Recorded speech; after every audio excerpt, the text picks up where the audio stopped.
चलिए नमस्कार मैं दोस्त, स्वागत है आपके अपने प्लेटफॉर्म टारगेट विद त्रिवेदी पर। कैसे हैं आप सब? उम्मीद है आप लोग अच्छे होंगे मेरे दोस्त। और 9 बज जा चुका है और मैं आप लोगों के बीच में क्लास लेकर आ गया हूं। और ये जो क्लास है ये मैं अब लाइव नहीं रख रहा हूं। इस क्लास को हम अब रिकॉर्डेड फॉर्म में ला रहे हैं। तो हम अपनी खुद की पीपीटी नहीं बना पाए, लेकिन आज हम उसी वाली लूसेंट की बुक का ही रिवीजन करवा रहे हैं पूरा। ठीक है, तो बुक का जो पेज नंबर है वो पेज नंबर हम पढ़ा रहे हैं कौन? 48। अब पेज नंबर हम 48 लेकर चल रहे होंगे और उसमें जो लेकर चल रहे होंगे वो मुगल साम्राज्य लेकर चल रहे होंगे। क्लियर? बात कर रहे होंगे अब हम मुगल साम्राज्य की। पेज नंबर 48 मुगल साम्राज्य की बात लेकर हम चल रहे होंगे। ठीक है, तो चैनल पे नए हो तो प्लीज चैनल को सब्सक्राइब कर दो। बाकी हम लेकर चल रहे हैं मुगल। तो मुगल साम्राज्य में अगर मुगल वंश का संस्थापक की अगर बात की जाए तो मुगल वंश का जो संस्थापक है वो बाबर है।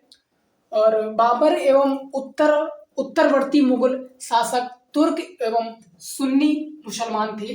बाबर ने मुगल वंश की स्थापना के साथ साथ ही पादशाही की स्थापना, इसके तहत शासक को बादशाह कहा जाता है। क्वेश्चन आ सकता है कि अब वो कौन शासक है जिसको बादशाह कहा जाता है? ध्यान रखना, बाबर को बादशाह कहा जाता है क्योंकि बाबर ने मुगल साम्राज्य के साथ साथ पद पादशाही नामक स्थापना भी बाबर ने ही किया था। ठीक है, उसके बाद देखते हैं बाबर का जो टाइम पीरियड रहता है 1526 से 1530 बाबर का टाइम पीरियड है। और टाइम पीरियड के अंतर्गत कुछ हम बाबर की बातें करते हैं। बहुत धमाल होगा मेरे दोस्त। चैनल पर नहीं हो तो चैनल सब्सक्राइब भी करते रहो, क्योंकि अब हम इसको रिकॉर्ड फॉर्म में कर रहे होंगे और वो भी खुद की बनाई हुई पीपीटी ला रहे होंगे। ठीक है मेरे दोस्त, तो देखते हैं कि बाबर का जन्म जो है वो 24 फरवरी 1483 ईस्वी में हुआ था। तो बाबर का जन्म जो है, अगर जन्म वाला बाबर कहा जाए तो बाबर का जन्म जो है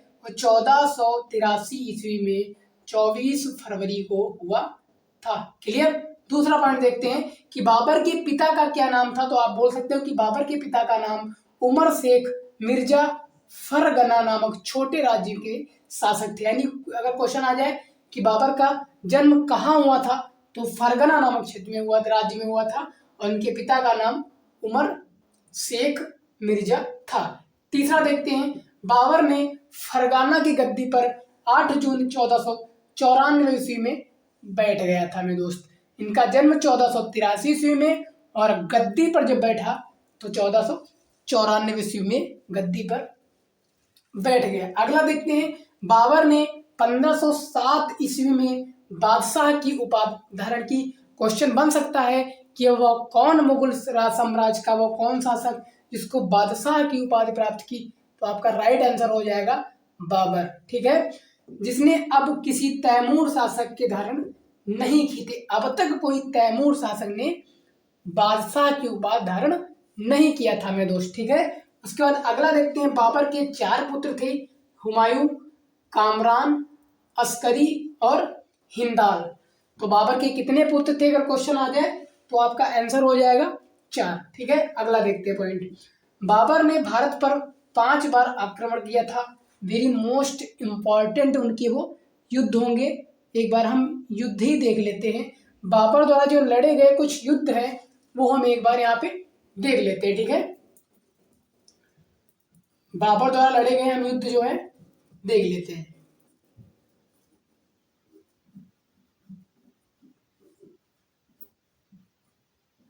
चलो बाबर द्वारा युद्ध देख लेते हैं। पानीपत का प्रथम युद्ध, क्वेश्चन आ सकता कि पानीपत का प्रथम युद्ध कब हुआ था?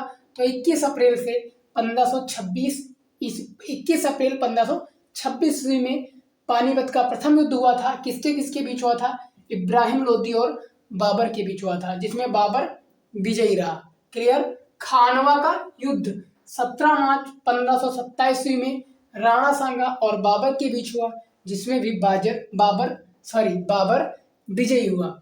अगला चंदेरी का युद्ध 29 जनवरी 1528 ईस्वी को हुआ, मेदिनी राय एवं बाबर के बीच हुआ, जिसमें भी बाबर विजयी रहा। अगला देखते हैं, घाघरा का युद्ध 6 मई 1529 ईस्वी को अफगानों एवं बाबर के बीच हुआ, जिसमें भी बाबर विजयी रहा। तो वेरी मोस्ट इंपॉर्टेंट बाबर द्वारा लड़े गए ये युद्ध है। क्वेश्चन में आ ही जाते हैं। कल एक क्वेश्चन पढ़ा रहे थे कि बाबर को कलंदर की उपाधि भी मिली थी। तो कल एमसीक्यू वाला क्वेश्चन पढ़ा रहे थे कि बाबर को किसके कारण कलंदर की उपाधि प्राप्त हुई थी। तो यहीं से क्वेश्चन आ सकता है, उदारता के कारण बाबर को कलंदर की उपाधि से उपाधि दी गई थी। खानवा युद्ध में यह भी क्वेश्चन आया था कि खानवा युद्ध में विजय के बाद बाबर ने कौन सी उपाधि धारण की थी। तो जब खानवा का युद्ध 17 मार्च 1527 में जब हुआ था तो बाबर को एक उपाधि धारण की थी जिसका नाम था गाजी। तो क्वेश्चन आ सकता है, गाजी बाबर को किस युद्ध के बाद उपाधि मिली थी। तो आप का राइट आंसर हो जाएगा खानवा का युद्ध 17 मार्च 1527 में। अब उसके बाद इसके ऊपर भी हम देख लेते हैं। तो है यहाँ से क्वेश्चन भी बना था, कल क्वेश्चन बना था, एमसीक्यू में पढ़ा रहे थे। एक बार और बता दें मेरे दोस्त कि जो इसकी शाम को हम क्लास चलाते हैं थ्योरी वाली, तो शाम को 9 बजे थ्योरी की क्लास कराते हैं, उसी से ऑब्जेक्टिव जो बनते हैं यानी लूसेंट की हम कंप्लीट करवा रहे हैं शाम को 9 बजे।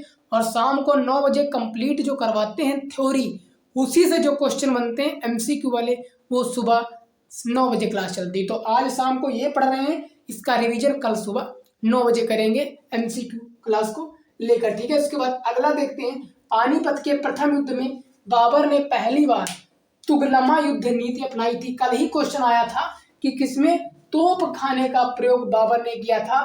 तो पानीपत का प्रथम युद्ध था जिसमें तुगलमा युद्ध नीति बाबर ने तोप खाने का प्रयोग पहली बार किया था।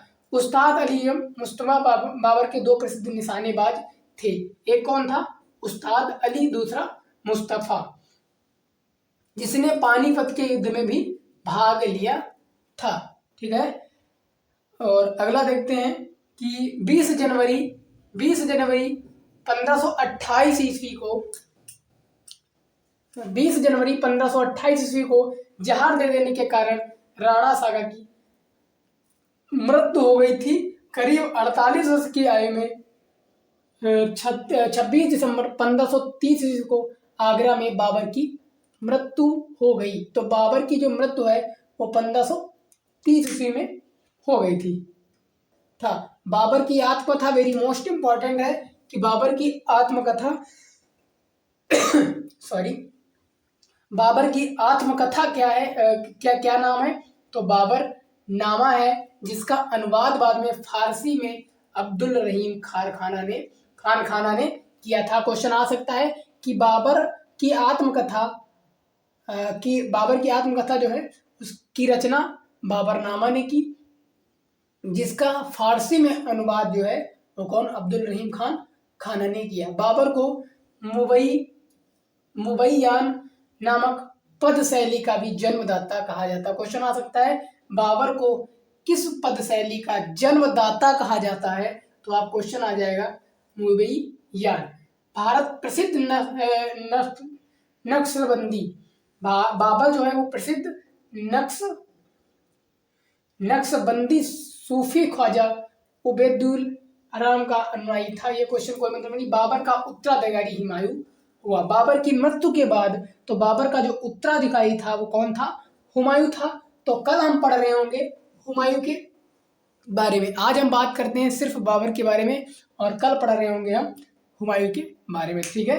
तो बाकी चैनल पर नए हो तो प्लीज चैनल को सब्सक्राइब करें और बाकी मिलते हैं कल हम सुबह 9 बजे वाली क्लास में। बाबर से बनने वाले महत्वपूर्ण क्वेश्चन कितने बन सकते हैं बाबर से क्वेश्चन, वो सारे लेकर हम कल 9 बजे एमसीक्यू क्लास में आप लोगों के बीच में तत्पर रहेंगे, ठीक है। तो बाकी जाते जाते एक बार फिर बोलना चाहूँगा कि चैनल पर नए हो तो प्लीज़ सब्सक्राइब भी करते रहो। मेरा हौसला सिर्फ सब्सक्राइबर ही है, ठीक है। बाकी मिलते हैं कल 9 बजे। धन्यवाद।